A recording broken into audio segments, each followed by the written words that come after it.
Sorry about that. There's just been this disgusting spot on my glasses that I've been trying to clear off, but it won't go away. Welcome to Daily News Weekly, where we bring you the stories from the past week that you might have missed. I am your host, Michael Sheridan. In the 1970s, the FBI joined in on one of the greatest manhunts in the history of mankind, the search for Bigfoot.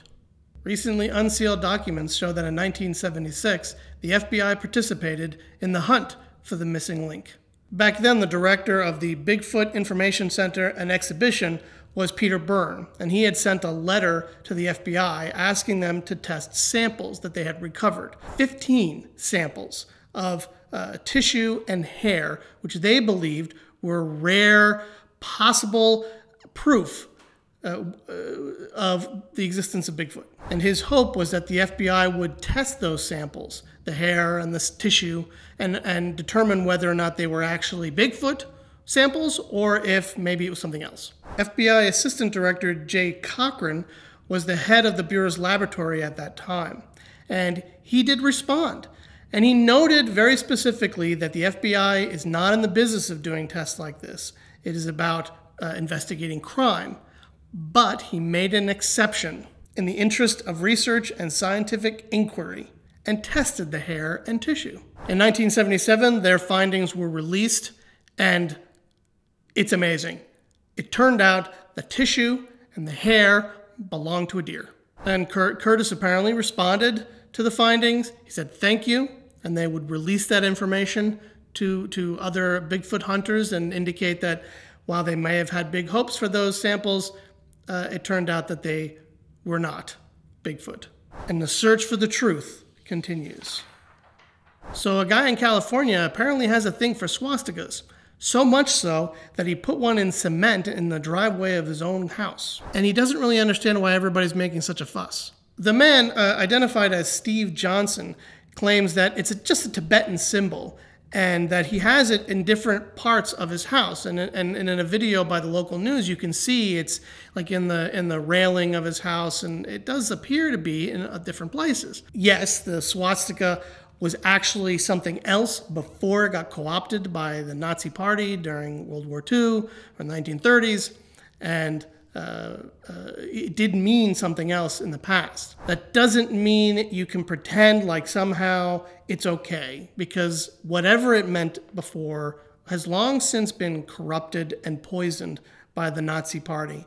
And that symbol means, for most people, hate, racism, genocide, bad things. Whether or not the swastika is a symbol of hate or not, I don't think there's much of a debate there. But the question here is, he argues that he can do whatever he wants on his property and should just be left alone. But where does that right end, right? Because as one neighbor notes, he's not only affecting the property value of his own home by creating something really so divisive and really symbolic of hatred, rather largely on the front of his house, but that also impacts the houses around him and the value of those houses because of his actions. So where does that boundary end? Should Steve Johnson be allowed to have a large swastika in cement on the front of his house, regardless of how it affects the neighbors, either emotionally or monetarily? Let us know in the comments below.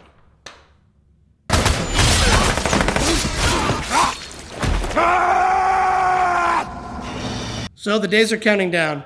We only have a limited window, and I don't know that any of this is going to work, but I want to just promote briefly our Hugh Jackman petition.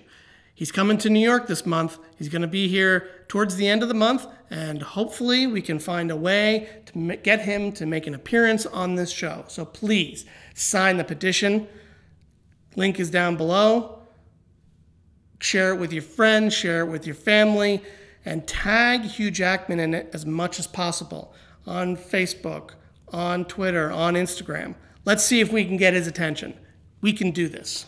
First she was fired, now she's facing charges. A white woman who pulled a gun on a black couple at a Mississippi campground faces a misdemeanor charge for threatening exhibition of a weapon, according to the Starkville Daily News. The woman, who's now identified as Ruby Nell Howell, worked as the manager at the Starkville Campgrounds of America. Now, the couple that this woman terrorized, effectively, captured the whole thing on video. And in it, you see Howell come out of the truck, you see her brandishing the gun and telling them they had to leave, that they needed a reservation in order to be there and they shouldn't be there. The couple remains relatively calm, but kind of notes like, you could have just told us we had to leave. You know, why are you carrying a gun? What's that about? And in the course of the video, the woman does slowly put the pistol away in her shorts pocket and kind of cover it up with her shirt, as if maybe recognizing she overreacted. As the couple left, they did ask another person who worked at the camp if they really needed reservations, and of course that turned out not to be true. Pretty much everything the woman said to that couple wasn't actually true. And she did it all while carrying a gun, which is just bizarre to me.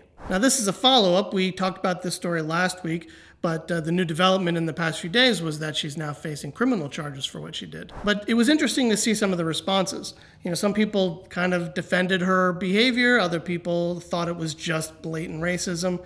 I think either way, no matter what you may think of the story, it clearly illustrates that when it comes to race relations in this country, we still have a long way to go. So here's a tip for all you wannabe criminals out there. Maybe don't use a cab service as your getaway car. An Indiana man was arrested after firing gunshots into a mobile home, then calling Lyft to escape the crime scene. Isser Amir Ishtawi forced his way into a trailer home near Gary and opened fire, according to authorities. He then pulled somebody outside of the house, allegedly, and then fired into the trailer a few more times, apparently hitting one of the people inside in the foot. And not only that, but his bullets, tore through the trailer, went and hit other places, but fortunately no one else was injured. Police say Ishtawi then called for a ride using Lyft, and his unsuspecting driver carted him away from the crime scene. Apparently, he was spotted getting into the Lyft car and pulling away, so the cops did eventually catch up to him and arrested him. The driver, who had no idea what he'd gotten himself involved with, faced no charges. Ishtawi, however, has been hit with multiple charges, from having an unlicensed pistol to marijuana possession. Lyft says it deleted Ishtawi's account, so I guess no more getaway rides for him. Missed again. It's great to be straight. A group in Boston apparently unable to cope with the idea of a gay pride month, which June is, want to have a parade of their own to celebrate not being gay. Yeah.